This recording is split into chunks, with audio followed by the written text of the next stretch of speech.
दोस्तों, रक्षाबंधन हम अक्सर भाई बहन के बीच का एक त्योहार मान लेते हैं जो कि इस रिश्ते को और अधिक मजबूत करता है।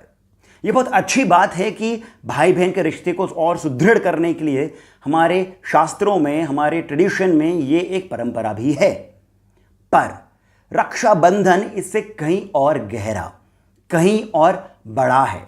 इसकी महत्ता जो है वो और ज़्यादा गहरी है। पहली बात आपको पता होनी चाहिए कि पुराने समय में जो ब्राह्मण हुआ करते थे, वो ब्राह्मण राजा को एक रक्षा पोटली बांधा करते थे, उनसे धर्म के मार्ग पर चलते रहने का वचन लेते हुए। यानी इस दिन श्रावण पूर्णिमा को सभी ब्राह्मण राजा के पास पहुंचते, उनके हाथ पर ये रक्षा पोटली बांधते और उनसे वचन दिलवाते कि वो सदैव धर्म के मार्ग पर चलेंगे।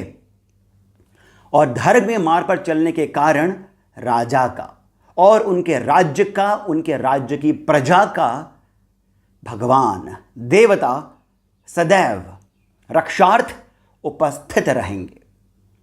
देवता भी राजा के धर्म के मार्ग पर चलने के कारण उसकी और उसके राज्य की प्रजा की रक्षा करेंगे। ये एक गहरा रक्षाबंधन का महत्व है। दूसरा ये आता है कि ये केवल भाई बहन के बीच का रिश्ता ही नहीं है। भविष्य पुराण में एक कथा आती है जिसमें भगवान श्री कृष्ण युधिष्ठिर से कहते हैं कि आप ये रक्षा पोटली बांधिए। मैं आपको एक रक्षा पोटली बांधता हूं। और ये कहते हुए भगवान श्री कृष्ण युधिष्ठिर के समक्ष एक मंत्र भी पढ़ते हैं।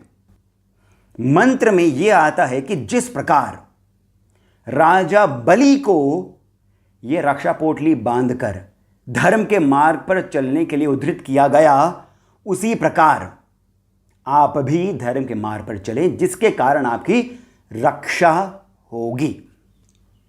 कितनी सुंदर और गहरी बात है।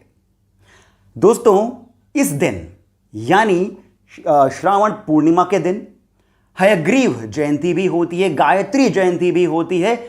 ये नारली यानी नारियल को लेकर के भी पूर्णिमा मनाई जाती है। इसका बहुत महत्व है। इस दिन ब्राह्मण जन अपना यज्ञोपवीत भी बदलते हैं। यानी आप समझ सकते हैं कि ये केवल भाई बहन के बीच का रिश्ता और कुछ हंसी मजाक, मिठाई का लेन देन केवल यही और यहीं तक सीमित नहीं है।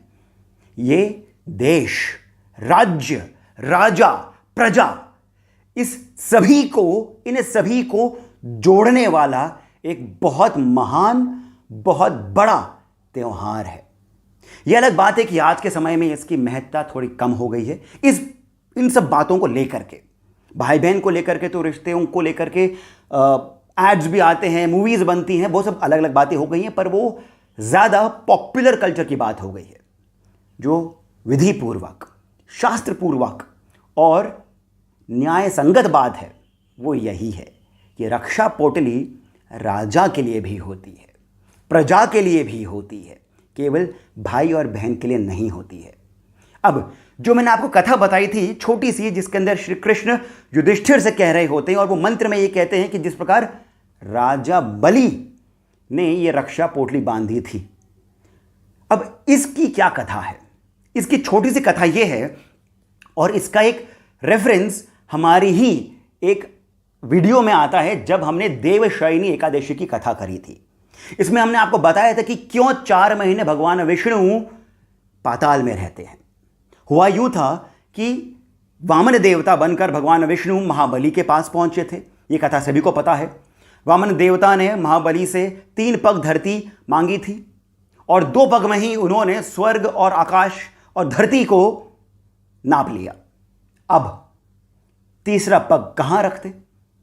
महाबली दैत्य थे पर प्रहलाद के वंश के थे। उन्होंने दानवीर होने के नाते ये कहा कि प्रभु आप मेरे सर पर पग रखिए, मेरी जो धरती है जिस पर मैं खड़ा हूं वो अभी भी मेरी है, वो आप ले सकते हैं, मेरे सर पर अपना पग रखिए। भगवान विष्णु यानी भगवान वामन देव ने ऐसा ही किया और महाबली को पाताल भेज दिया। परंतु उनकी इस भावना से, महाबली की इस दान की भावना से वामन देवता ने विष्णु अवतार लिया और महाबली से कहा कि आप बताइए कि आपको क्या वरदान चाहिए। महाबली भी भगवान विष्णु के बहुत बड़े भक्त थे। उन्होंने कहा कि आप मेरे यहां पर आकर के विराजमान होइए, मेरे यहां सदैव के लिए रहिए। भगवान विष्णु उसी समय पाताल लोक जाकर के रहने लगे। अब इतनी कहानी, और ये कहानी तो सभी को पता है। इसके आगे की कथा जो रक्षाबंधन से जुड़ी है दोस्तों, वो ये है कि उधर वैकुंठ में माता लक्ष्मी भगवान विष्णु के नहीं होने के कारण बहुत दुखी हुई। सभी देवता भी पहुंचे कि भगवान विष्णु नहीं है, स्वर्ग की, धरती की रक्षा के लिए अब कौन है। तब देवताओं के आग्रह पर माता लक्ष्मी ने एक ब्राह्मणी का रूप धरा और फिर वो राजा बलि के महल तक पहुंची। वहां पर जो उपस्थित जो दूत थे उनके द्वारा ये कहलवाया कि मेरे जो पति हैं वो मुझसे दूर चले गए हैं और मैं अकेली हूं, तो इसी कारण मैं आपकी शरण में रहना चाहती हूं, मैं कोई भी छोटा मोटा कार्य कर लूंगी। महाबली ने महालक्ष्मी, जो कि उस समय एक वृद्ध ब्राह्मणी बनकर आई थी, उन्हें अपने महल में रहने की अनुमति दे दी। पर जैसे ही माता लक्ष्मी महाबली के महल में आई, उसी समय से धन धान्य भर भर कर महाबली के कोष में जमा होने लगा। महाबली को ये इस तरह की समृद्धि देखकर आश्चर्य तो हुआ, पर वो समझ नहीं पाए क्यों हो रहा है। श्रावण पूर्णिमा के दिन उन ब्राह्मणी ने महाबली के हाथ पे जाकर के एक रक्षा पोटली बांध दी और उनसे ये कहा कि मैं आपकी कलाई पर ये रक्षा पोटली बांध रही हूं, मैं ये प्रार्थना करती हूं कि आप सदैव अविजित रहें, आपकी रक्षा सदैव होती रहे और आप सदैव धर्म के मार्ग पर चलते रहें, और इसी नाते मैंने आपको ये रक्षा पोटली बांध दी है। इतनी सुंदर बात सुनकर महाबली ने प्रसन्न होकर उन वृद्ध ब्राह्मणी से कहा कि मैं आपसे प्रसन्न हूं, आप मुझसे जो वरदान मांगना हो मांगिए। तभी ब्राह्मणी ने कहा, महाबली, आपके महल में रह रहे मेरे पति यानी भगवान विष्णु को मुझे पुनः लौटा दीजिए।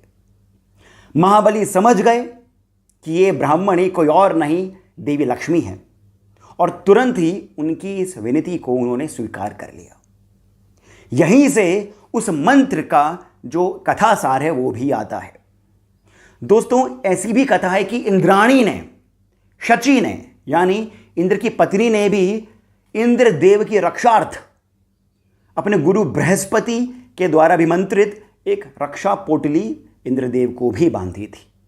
यानी ये पूरा त्योहार समाज, राष्ट्र, जनता, प्रजा, इस पूरे ब्रह्मांड की रक्षार्थ के लिए मनाया जाता है।